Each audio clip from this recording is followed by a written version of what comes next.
کسی شخص نے حضرت ذوالنون مصری رحمۃ اللہ تعالیٰ علیہ کو آ کر اطلاع دی کہ فلاں مقام پر ایک نوجوان عابد رہتا ہے۔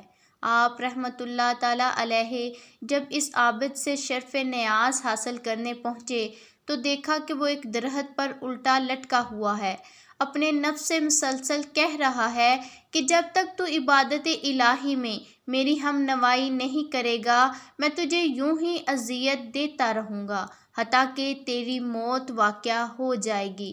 یہ واقعہ دیکھ کر آپ رحمۃ اللہ تعالیٰ علیہ کو ترس آ گیا اور آپ رحمۃ اللہ تعالیٰ علیہ رونا شروع کر دیا۔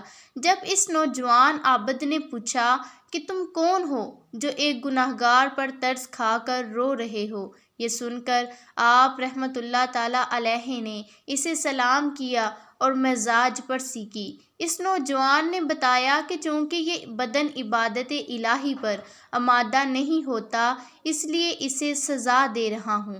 آپ رحمۃ اللہ تعالیٰ علیہ نے کہا کہ میں سمجھا شاید تم سے کسی کو قتل کر دیا ہے یا کوئی بڑا گناہ سرزد ہو گیا ہے۔ اس نوجوان عابد نے کہا کہ تمام گناہ مخلوق سے اخلاط کی وجہ سے پیدا ہوتے ہیں، اس لیے یہ مخلوق سے رسم و راہ کو بہت بڑا گناہ تصور کرتا ہوں۔ آپ رحمۃ اللہ تعالیٰ علیہ اس نوجوان عابد سے متاثر ہوئے اور کہا تم واقعی عابد ہو۔ اس نوجوان نے کہا کہ اگر تم مجھ سے بڑے کسی عابد کو دیکھنا چاہتے ہو تو سامنے پہاڑ پر چلے جاؤ۔ آپ رحمۃ اللہ تعالیٰ علیہ پہاڑ پر چلے گئے۔ جب وہاں پہنچے تو دیکھا کہ ایک نوجوان جس کا پیر کٹا ہوا باہر پڑا تھا اور اس کا جسم کیڑوں کی خوراک بنا ہوا تھا۔ آپ رحمۃ اللہ تعالیٰ علیہ نے اس نوجوان کو سلام کیا اور اس کا حال دریافت کیا۔ اس نوجوان نے کہا کہ ایک دن وہ اسی جگہ مصروف عبادت تھا کہ ایک خوبصورت عورت سامنے سے گزری جس کو دیکھ کر میں فریب شیطانی میں مبتلا ہو گیا۔ اس کے نزدیک پہنچ گیا تو اسی وقت ندا آئی کہ اے بے غیرت، 30 سال خدا کی عبادت و اطاعت میں گزار کر آج شیطان کی عبادت کرنے چلا ہے، لہٰذا میں نے اسی وقت اپنا ایک پاؤں کاٹ لیا کہ گناہ کی طرف پہلا قدم اسی نے اٹھایا تھا۔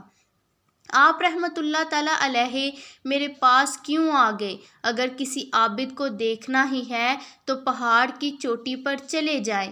آپ رحمۃ اللہ تعالیٰ علیہ نے پہاڑ کی چوٹی پر چڑھنے کی کوشش کی لیکن ناکام رہے۔ اس عابد نے آپ رحمۃ اللہ تعالیٰ علیہ کو خود ہی ان بزرگ کا قصہ سنانا شروع کیا کہ پہاڑی کی چوٹی پر جو بزرگ ہیں، ایک دن کسی نے ان سے کہہ دیا کہ روزی محنت سے حاصل ہوتی ہے۔ بس اسی دن سے انہوں نے عہد کر لیا کہ جس روزی میں مخلوق کا ہاتھ ہوگا وہ میں استعمال نہیں کروں گا۔ جب انہیں بغیر کھائے پیے کئی دن گزر گئے تو اللہ تعالیٰ نے شہد کی مکھیوں کو حکم دیا کہ ان کے گرد جمع ہو کر ان کو شہد فراہم کریں، چنانچہ وہ وہی شہد استعمال کرتے ہیں۔ آپ رحمۃ اللہ تعالیٰ علیہ ان درویشوں سے نہایت متاثر ہوئے اور ارادہ کیا کہ وہ بھی اسی وقت عبادت و ریاضت میں مشغول ہو جائیں گے۔ اسی دوران آپ رحمۃ اللہ تعالیٰ علیہ جب پہاڑ سے نیچے تشریف لائے تو ایک پرندے کو دیکھا جو اندھا تھا۔ آپ رحمۃ اللہ تعالیٰ علیہ نے سوچا کہ اس کو نہ جانے رزق کہاں سے مہیا ہوتا ہوگا، چنانچہ آپ رحمۃ اللہ تعالیٰ علیہ وہیں بیٹھ گئے۔ اس پرندے نے اپنی چونچ سے زمین کریدی جس میں سے سونے کی پیالی برآمد ہوئی جس میں تل بھرے ہوئے تھے۔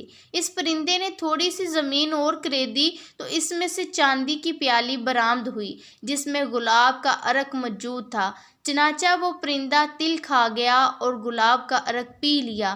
اس کے بعد وہ درخت پر جا کر بیٹھ گیا، وہ پیالیاں غائب ہو گئی۔ آپ رحمۃ اللہ تعالیٰ علیہ یہ دیکھا تو آپ نے توکل پر کمر باندھ لی اور ایک جنگل کی راہ لی۔ جنگل میں آپ رحمۃ اللہ تعالیٰ علیہ کو اپنے پرانے دوست مل گئے۔ اتفاق سے جنگل میں ان حضرات کو ایک خزانہ برآمد ہو گیا۔ آپ نے وہ خزانہ اپنے ساتھیوں میں تقسیم کر دیا اور خود اسی خزانے میں موجود ایک لوحہ جس پر اسماء الہی کند تھے وہ اپنے پاس رکھ لی۔ رات کو آپ رحمۃ اللہ تعالیٰ علیہ نے خواب میں منادی سنی کہ اے ذوالنون، سب نے دولت تقسیم کی لیکن تو نے میرا نام پسند کیا، جس کے عوض ہم نے تیرے علم حکمت کے دروازے کشادہ کر دیے۔ حضرت ذوالنون اپنے کچھ ارادت مندوں کے ہمراہ کشتی میں سوار دریائے نیل میں سفر کر رہے تھے کہ سامنے سے ایک کشتی آتی دکھائی دی جس میں لوگ ناچ گا کر خوشیوں کا اظہار کر رہے تھے۔ آپ کے ارادت مندوں نے درخواست کی کہ ان کے حق میں بددعا دیں کہ اللہ تعالیٰ انہیں غرق کرے اور ان کی نحوست سے مخلوق خدا کو بچائے۔ آپ رحمۃ اللہ تعالیٰ علیہ کھڑے ہو گئے اور دعا کے لیے ہاتھ اٹھائے، ان کے حق میں دعائے خیر فرمائی اور ان کے لیے دونوں جہاں کی خوشیاں اور شادمانی مانگی۔ آپ رحمۃ اللہ تعالیٰ علیہ ارادت مندوں نے جب یہ دعا سنی تو وہ حیران رہ گئے۔ اسی دوران وہ کشتی نزدیک آ گئی۔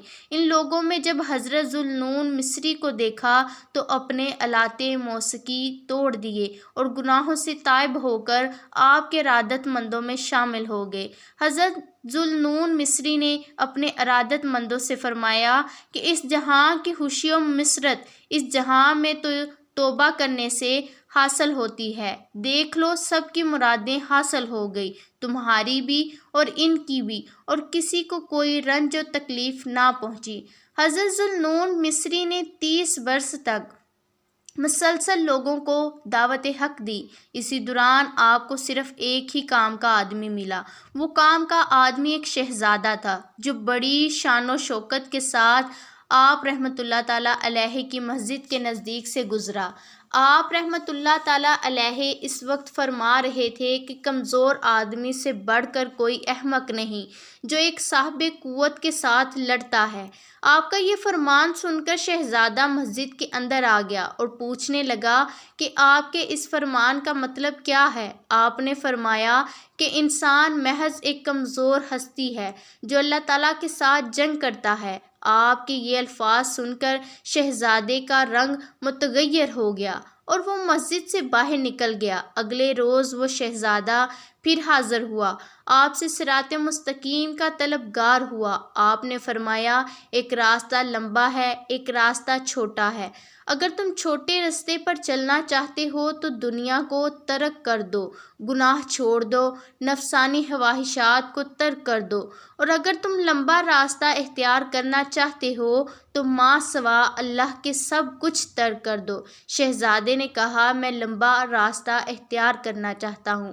پھر وہ شہزادہ دوسرے دن پشن پہن کر آپ کی خدمت میں حاضر ہو گیا اور ریاضت و عبادت سے مقام ابدال پر فائز ہو گیا۔ ویڈیو اچھی لگی ہو تو چینل کو سبسکرائب ضرور کیجیے گا۔ شکریہ۔